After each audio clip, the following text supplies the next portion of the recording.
Hello ladies and gentlemen, welcome back to Jay's Reviews. To start off 2017, I figured it'd be great to look at a game in a series I haven't talked about in a while. Or really a series I haven't talked about with high quality, well, ever. Neither here or on the LP channel. That being said, as the title of the video gives away, we're doing The Legend of Zelda. Normally on the show I like to start with the first game in a series, but today we're looking at The Legend of Zelda: A Link to the Past for the Super Nintendo. My personal history with the Zelda series doesn't go back too far. I had a GBA as a kid, but none of the Zelda games on it.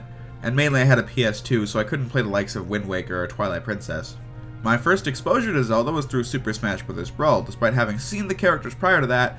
Like I said, this was my first time getting to see them in action. From there, I had seen footage of Ocarina of Time on YouTube, but it wasn't until 2013 when I picked up Ocarina of Time 3D for the 3DS, that's when I first played a Zelda game. It took me months to finish it, but I remember the time spent with it that summer quite fondly.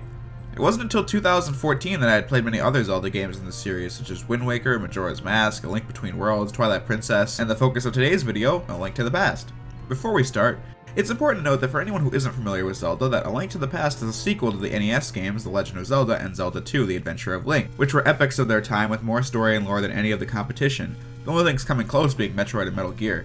That's probably wrong, but the 8-bit era isn't my expertise, so you'll have to excuse me on that one. Zelda wasn't epic in its scope, but also its gameplay. The game was nothing like the previous year's Super Mario Bros., which saw you running from start to finish of a linear track. In Zelda, the goal was to explore a vast and open landscape to find hidden treasures. Whether they be additions to your arsenal or health that would help you progress to find hidden dungeons in which you could find a piece of the Triforce, which I'll get back into later. Today, the game is fairly dated. The combat is incredibly awkward since you're limited to 4 directions, whereas the enemies have double that much.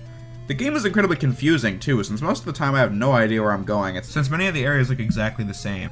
I can see the appeal that would come from a game like this, since there's a certain satisfaction that comes from putting 2 and 2 together to get a result without any assistance from the game, but on the whole, it just isn't my cup of tea.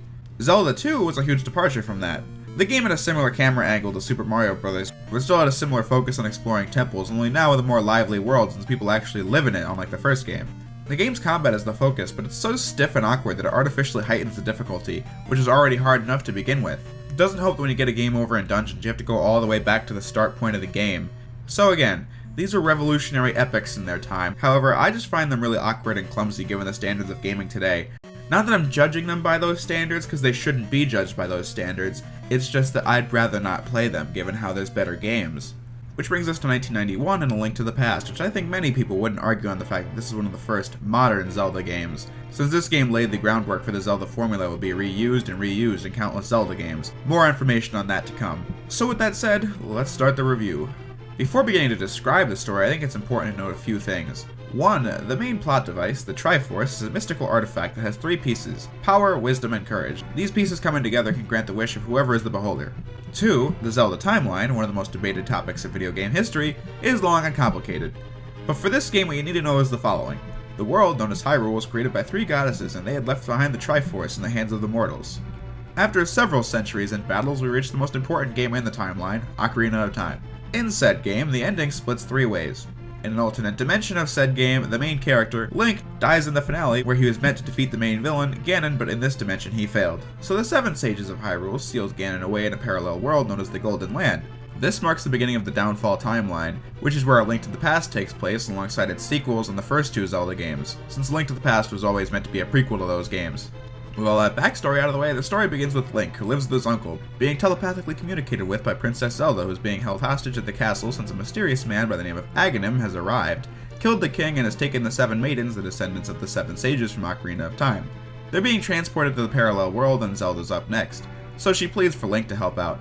Link's uncle takes it upon himself and makes his way through, but there, he's killed in action. After about 20 feet. I mean, come on man, that's really all you got? Anyway, he gives Link his sword and shield, and with that he storms through the castle and rescues the princess, and then they escape to the sanctuary where Link is instructed to find the 3 pendants to gain access to the Master Sword, an ancient weapon that destroys evil effortlessly. After doing this and getting the sword, the sanctuary is under attack, and Link again has to try and rescue the princess from Aghanim, but he's too late, she's sent to the parallel world. After a quick fight, Link is sent there too, however it's no longer the Golden Land, since Ganon arrived it's been transformed into a violent place where everyone is a monster, now known as the Dark World. So now it's your job to rescue the 7 maidens and stop Aghanim, who is revealed to be Ganon in the end. So that's some story, huh? I mean, it isn't the greatest work of fiction of all time, however, for a Super Nintendo game from 1992, I think it's quite engaging, since all of what I just said isn't from the manual or something like that. All of what I just told you is in the game through the use of cutscenes and dialogue. As a result, the game is an epic in its own right, despite not having the technology that games have today. It also looks really good too. The sprites are detailed and well done, except the fact that Link has pink hair, which he isn't supposed to. The environments have more diversity to them than any of the generic grasslands and mountains from the previous games, as well as having more diverse dungeon designs. The game's soundtrack is extremely catchy and easy on the ears with remixes of classic Zelda themes.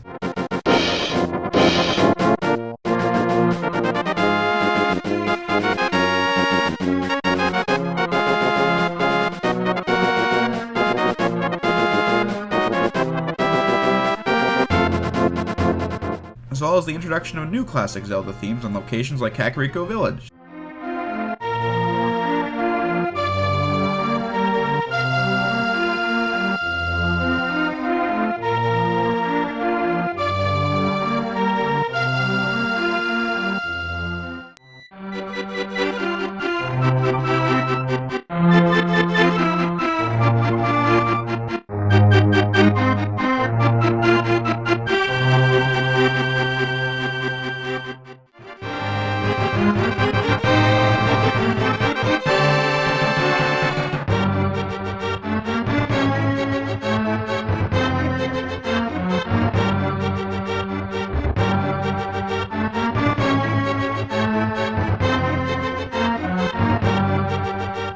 Moving on to the gameplay, A Link to the Past is a vast improvement over its predecessors.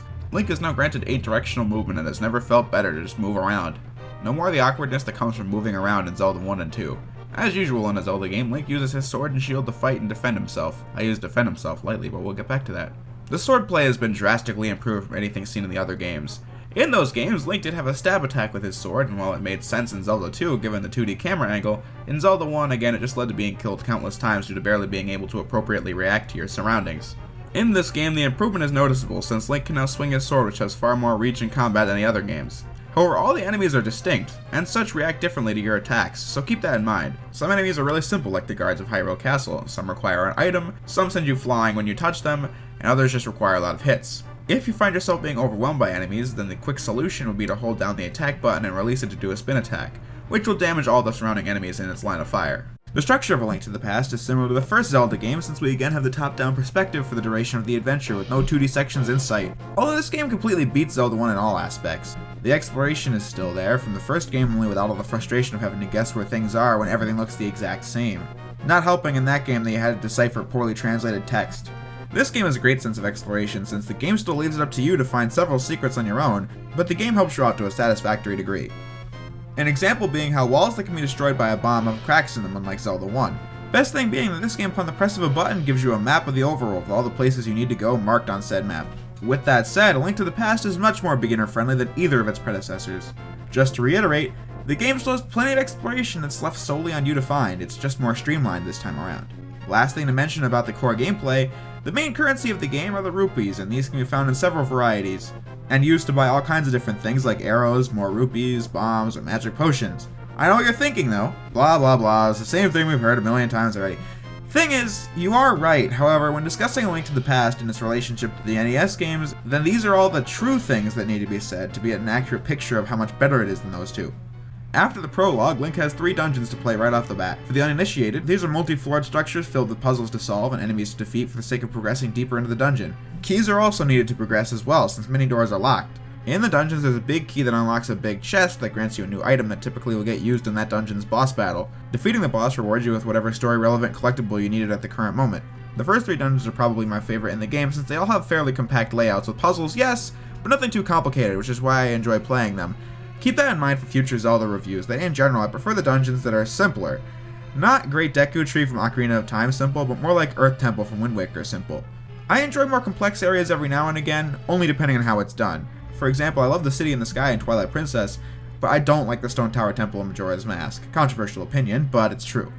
Anyway, as I was saying, the first 3 dungeons of this game are fairly smooth sailing until you get to the boss battle of the 3rd one, which is just obnoxious. Simple in concept, hit the weak spot in the back of his body, but touching him anywhere else sends you flying back off the arena, meaning that you have to make your way back and start over. For a first time playthrough, this can be a tedious slog that drains your hearts away faster than anything else in the game. But once you get the pattern down, it becomes really easy and is over fairly quickly. Once that's done, Link gets the Master Sword in the Lost Woods since we collected the 3 pendants that were in the dungeons we already played. This goes back to my earlier statements about how this is one of the first modern Zelda games since we have to collect 3 artifacts at the beginning, then we get the Master Sword, then a shift in the overworld takes place that changes how the game is played. The formula that got reused in Ocarina of Time, Wind Waker, Twilight Princess, and A Link Between Worlds. Since I haven't played every Zelda game, I can't describe if any of the games on the Game Boy and DS systems do this, or Skyward Sword either, since I haven't played them or I just didn't like what I was playing. After Link makes his way through Hyrule Castle and defeats Agnim, we're taken to the Dark World where the game truly begins. From here you can transport in between the 2 worlds to find hidden areas and get to the 7 Dark World dungeons and rescue the 7 maidens. Sounds all fine and good, right? Well, this is where my laundry list of nitpicks come in. They are nitpicks, but they add up. Firstly, for exploration's sake, I really hate how you can use the magic mirror to warp from the Dark World to the Light, but not vice versa. Instead, every time you either have to go back to where you came from in the Dark World, or find specific points in the Light World where you can transport to the Dark World. This wouldn't be so bad. When collecting things, it can be a hassle to keep going back and forth between worlds like this, since the Dark World is not very optimal for exploring since many areas are blocked off and you have to go a long way around. In general, it's just an inconvenience to have to travel far distances to get from the Light World to the Dark, and then to go where you wanted to go the whole time in the Dark World. Yes. Unlike the first game, we are given the Pegasus boots, which allow you to dash, but the thing is, it still doesn't reduce the tedium of going back and forth all the time. Next, let's talk about items. I think they're actually a lot of fun to use in this game, whether it be the bow and arrow hitting an enemy from far away, or the hammer you can use to press buttons down or hurt enemies that have shields, or the hook shot, new to the series. This allows Link to cross gaps with ease. While it's not an item, another thing I wanted to mention would be how I find it very satisfying that Link can now pick up pots and throw them at enemies. Also new to the series are the 4 bottles that are great since you can store healing items in them for whenever you need it. Or the medallions, which serve as great screen nukes for when a situation isn't looking good. However, with this great toolbox at your disposal, I cannot help but get annoyed by how at the end of the game you need to switch items a lot for puzzle and combat reasons, and you have to enter the pause menu every time you want to switch and you only have 1 item button. Couldn't we get a quick select like in Mega Man or Ratchet and Clank? The same goes for later games too, well until the 3DS and Wii U games that is, but at least in the later games we have more item slots. I know the SNES was limited in buttons, but in this game the L and R buttons don't do anything to my knowledge, so I wish these had been new item buttons, or maybe they could have had a quick select map to these. That would have been extremely helpful. Another thing I really don't care for is how a lot of the Dark World dungeons are designed. I didn't use a guide other than a few points in this run, so many of the Dark World dungeons really annoyed me. The Dark Palace, Thieves' Town, and Turtle Rock just bothered me with how confusing the layouts could be at times, leaving me feeling incredibly lost throughout. Turtle Rock especially, since you have to use an unbelievable amount of magic just to progress, and making small mistakes can drain your magic meter really quickly. It really just got on my nerves, to the point where I had to keep leaving the dungeon and get more magic. Okay, that's a bit of an exaggeration, but still, the one time I did, I was at the end of the dungeon, so I had to progress through the whole thing again, just to get back to where I was. The Swamp Palace, the Ice Palace, and Misery Mire didn't give me too much hell, but I can't say I enjoyed them either for a reason that plagues the whole game that I'll get back to in a minute. How many times do I say I'll get back to that in my reviews? I really need to cut that phrase down.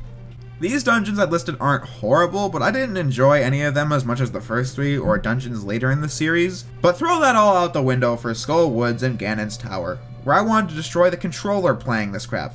Skull Woods would have been fine without 2 things. Wall masters keep showing up, and sometimes when I'm trying to solve a puzzle in a tight space, I don't have room to react. So I'll be picked up and taken back a few rooms or have the room reset or whatever.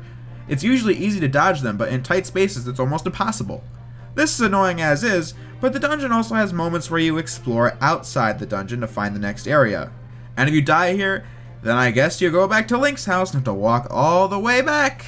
But this doesn't even hold a candle to Ganon's Tower though. Could have been my fault, but I was wandering here for hours, constantly getting killed in this marathon since this place is the tallest tower in the game, filled to the brim with annoying enemies and hazards, and the backtracking is completely ridiculous and obnoxious. In addition to generally annoying stuff like a boss rush, or using a bomb to hurt and propel yourself to a platform, running across tight corridors to escape damage, invisible floors, and the list goes on. It doesn't even get more complicated than that, it's just annoying for those extremely simple reasons. But when it's finally done, I do like the fact that after beating Agnim the second time he turns out to be Ganon. And we don't instantly get taken to the fight with Ganon, we can stock up our health before fighting him.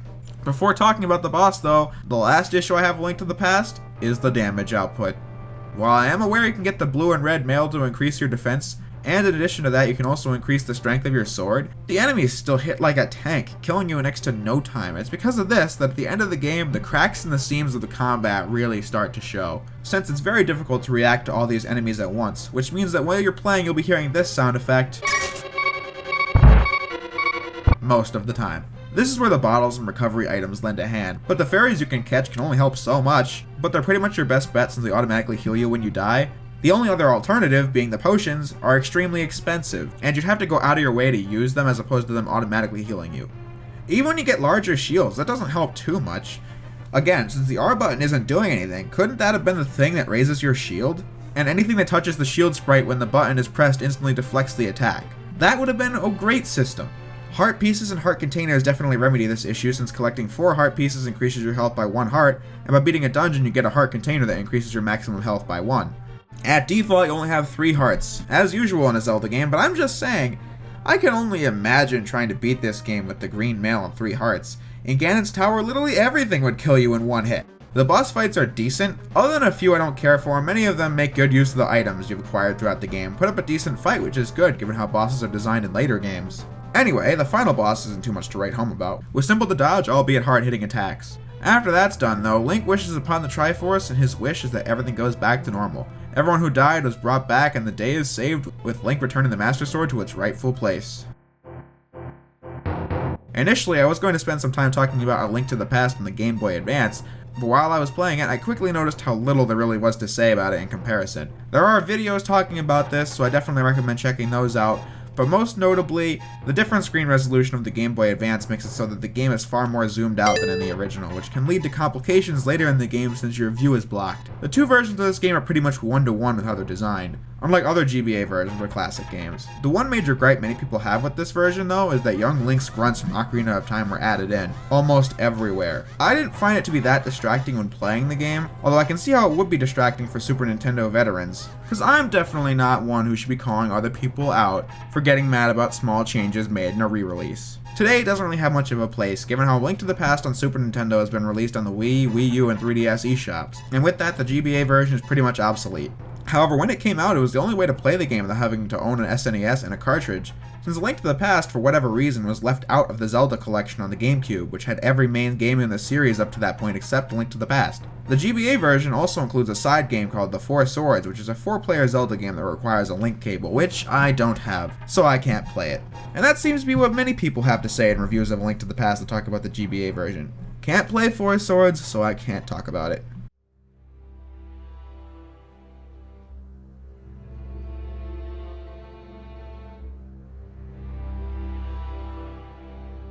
So that was A Link to the Past. I remember in a really old video I had made the claim that this was my 3rd favorite Zelda game of all time behind Wind Waker and Ocarina of Time, in light of my, at the time, most recent playthrough. After this run, I can safely say that A Link to the Past was not as good as I remembered. Thing is, I still think this is a really good game. I enjoyed the gameplay and thought it was a huge improvement over its predecessors. The game was just far more streamlined and fun to play, but the later dungeons were not as fun to me as I would have hoped. Combined with the difficulty, A Link to the Past gave me a lot of frustration, but a lot of fun at the same time. In that old video, I had said the Twilight Princess and Link Between Worlds were honorable mentions for my top 3 Zelda games. Now I'd probably say Twilight Princess is my 3rd favorite in the series, probably followed by Link Between Worlds, then A Link to the Past. So there you have it, folks. I had figured I'd start 2017 on the channel with a short review of A Link to the Past, because it would serve as a nice break from the pace and settle in the new year, since I plan on reviewing more Zelda games down the line. Nothing solid yet, but before we do anything else, we have an all-inclusive retrospective to finish up. So next time we're heading back to Mega Man X with Mega Man X5. Hope you guys are looking forward to that, and I'll see you then.